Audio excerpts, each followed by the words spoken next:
Hello friends, welcome to my channel SK traders tech. मैं आपका दोस्त एसके आपके लिए कंपाउंडिंग की मदद से वेल्थ कैसे बनाएं ये बताने आया हूँ। तो दोस्तों, बिना वक्त गवाए शुरू करते हैं अमीर बनने का सबसे सटीक राज। ये वीडियो बिना स्किप किए पूरी देखिए ताकि आप कंपाउंडिंग की इम्पोर्टेंस जरा भी मिस ना करें। तो क्या है कंपाउंडिंग जो किसी को भी रंग से राजा बना सकता है? ये जानने के लिए आपको एक पावरफुल स्टोरी बताने जा रहा हूँ जिसके बिना कंपाउंडिंग का टॉपिक शुरू ही नहीं हो सकता। एक बार एक कवि अपने गरीबी से बहुत परेशान था और उसके पास अपने परिवार के लिए खाने को भी अनाज नहीं था। तो वो मदद के लिए अपने राज्य के दानशूर और अपने वचन के पक्के राजा के पास जाता है और उसको अपने कविताओं का हुनर दिखाता है, जिससे राजा बहुत खुश होकर उसे इनाम में जो चाहे वो मांगने को कहता है। और वो चतुर कवि राजा से कहता है कि बस उतने चावल के दाने चाहिए कि अगर चेस बोर्ड के पहले बॉक्स में एक चावल का दाना रखा हो तो उसके अगले बॉक्स में डबल यानी 2 किया जाए और उसके अगले बॉक्स में फिर से डबल यानी 2 के 4, 4 के 8, 8 के 16 इस प्रकार किए जाए और जो दाने आखिरी यानी 64th बॉक्स में जमा हो उसे मुझे दे दिया जाए। तो उस बात पर राजा हंसने लगा और कहता है बस इतनी सी बात, और सिपाहियों से कहता है कि इनकी इच्छा पूरी की जाए और सिपाही लग जाते हैं चेस बोर्ड को चावल से भरने। 10th बॉक्स तक आते आते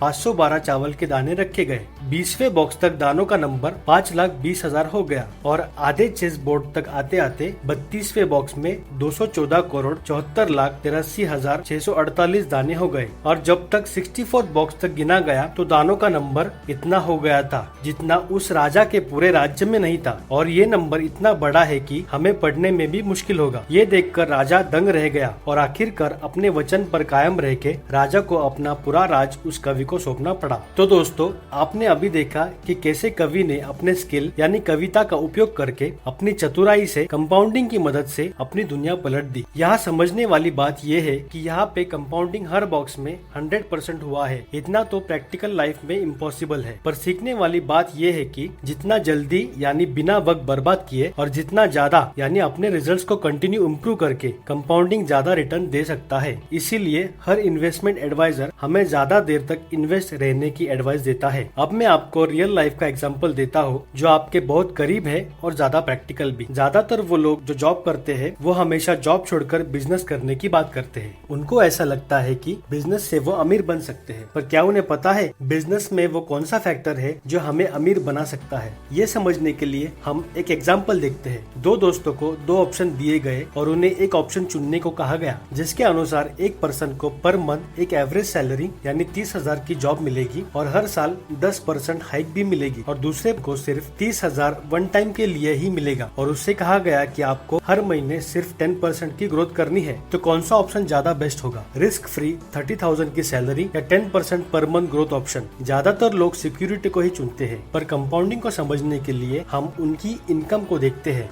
जब 1 साल खत्म हो गया तो बिजनेस पर्सन ने अपने कैपिटल को 30,000 से 94,000 तक बढ़ाया था और जॉब पर्सन ने पूरे साल में सैलरी पाकर 3,60,000 रूपए कमाए थे। दूसरा साल खत्म होने पर बिजनेस पर्सन का कैपिटल 3 लाख रूपए हो गया था और जॉब पर्सन को 10% मिलने के बाद 7.5 लाख रूपए मिल गए थे। इसी प्रकार और 2 साल निकल गए और तभी भी जॉब पर्सन बिजनेसमैन से ज्यादा कमा रहा था। पर 5वें साल कुछ ऐसा हुआ कि जॉब पर्सन ने 10% हाइक पाने के बाद अपने 5 साल की सैलरी मिलाकर 70 लाख रुपए कमा लिए थे, लेकिन बिजनेस पर्सन ने अपने 30,000 के कैपिटल को 5 साल में ही 91 लाख रुपीस तक ले गया था। और अगर हम 6th ईयर में देखते हैं तो जॉब पर्सन की 6 साल की सैलरी मिला के 1.47 करोड़ होती है। बिजनेसमैन का कैपिटल 2.86 करोड़ यानी डबल हो जाता है। तो 6 साल के बाद देखा जाए तो एक एम्प्लॉय ने रेगुलर पेमेंट लेते हुए और उसमें रेगुलर 10% हाइक पाते हुए भी वो सिर्फ 5 साल में ही बिजनेस करने वाले दोस्त से हार गया। जिस आदमी ने वन टाइम 30,000 इन्वेस्टमेंट का ऑप्शन चूज किया था वो 6 साल में ही अमीर बन गया और ये फिगर आगे जाके इससे भी बड़ा हो सकता है। तो क्या मैसेज मिलता है हमें इस एग्जांपल से? कि एम्प्लॉय ने हर महीने हाथ में पेमेंट आने की सिक्योरिटी पर ध्यान दिया और बिजनेस पर्सन जिसे कंपाउंडिंग की पावर की पहचान थी उसने पेशेंस और डेडिकेशन से होने वाले पॉसिबिलिटीज पर ध्यान दिया। दोस्तों, आप भी मुझसे एग्री करोगे कि प्रैक्टिकल लाइफ में बिजनेस के रिस्क से ज्यादा हम सिक्योरिटी पर ध्यान देते हैं और कॉम्प्रोमाइज कॉम्प्रोमाइज कर लेते हैं। ये तो हुआ एक जॉब एम्प्लॉय और इमर्जिंग बिजनेसमैन का एग्जांपल, पर इम्पोर्टेंट बात तो ये है कि कैसे हम अपना रेगुलर जॉब या एग्जिस्टिंग काम करते हुए भी कंपाउंडिंग की मदद से स्टॉक मार्केट में सक्सेस हासिल करें। तो दोस्तों, स्टॉक मार्केट एक ऐसा बिजनेस है कि वो हमें हमारा प्राइमरी काम करते हुए भी मार्केट में इन्वेस्ट करने देता है और हमें स्टॉक मार्केट का नॉलेज लेके रूल्स एंड डिसिप्लिन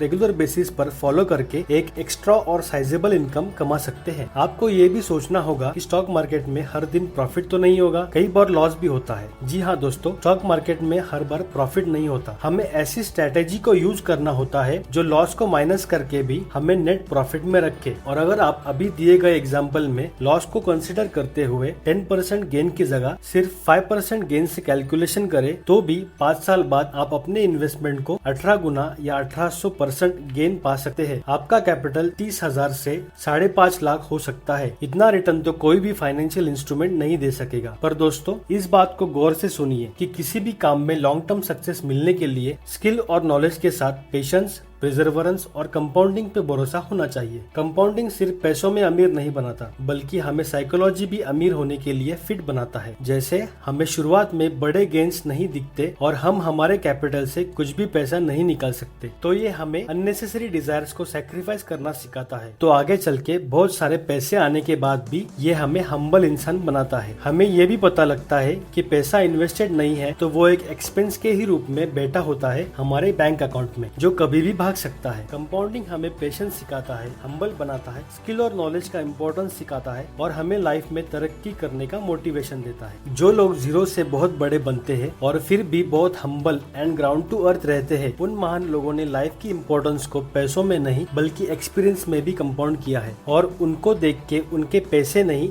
उनके कैरेक्टर पे फोकस चला जाता है। वही हमें आगे बढ़ने की प्रेरणा देता है। दोस्तों, हमें भी कंपाउंडिंग की मदद से अपना पैसा ही नहीं अपनी लाइफ को इन महान और सक्सेसफुल लोगों की तरह रिच करना चाहिए। भगवान कृष्ण ने कहा है, कर्म कर, फल की चिंता मत कर। इस बात से हम ये मैसेज ले सकते हैं कि हमें कर्म यानी अपना काम करते रहना चाहिए। हमारा फल कंपाउंड हो रहा है, यानी focus on process and action. Results will be a by product of our hard as well as smart work. दोस्तों, अब तक हमने सब अच्छा और पॉजिटिव सुन लिया, पर अब थोड़ी कड़वी सच्चाई भी जाननी होगी, क्योंकि आधा अधूरा ज्ञान हमें बर्बाद कर सकता है। दोस्तों, कंपाउंडिंग एक मिरर यानी आईने की तरह होता है। हम उसे जो दिखाते हैं उसी को वो कई गुना बढ़ाकर दिखाता है। जब तक हम हमारे काम में ईमानदारी से आगे बढ़े, तब तक कंपाउंडिंग हमें हमेशा साथ देगा और पॉजिटिव कंपाउंडिंग करता रहेगा। पर अगर हम नॉलेज के अभाव में या इग्नोरेंस की वजह से अपने पर्सनल और प्रोफेशनल लाइफ में सही तरीके से आगे ना बढ़े, तो ये निगेटिव कंपाउंडिंग में बदल जाता है, जो शुरुआत में गलत काम करने पर कोई बड़ी बात नहीं लगती, पर जैसे हमारा इग्नोरेंस बढ़ता है और निगेटिव कंपाउंडिंग बढ़ती है, हम लाइफ के हर छोर पर हार जाते हैं। निगेटिव कंपाउंडिंग का एक सबसे बड़ा एग्जांपल है EMI यानी इंटरेस्ट ऑन लोन। जब हम बैंक में अपना पैसा डालते हैं तो बैंक हमें 1 साल के बाद सिर्फ 6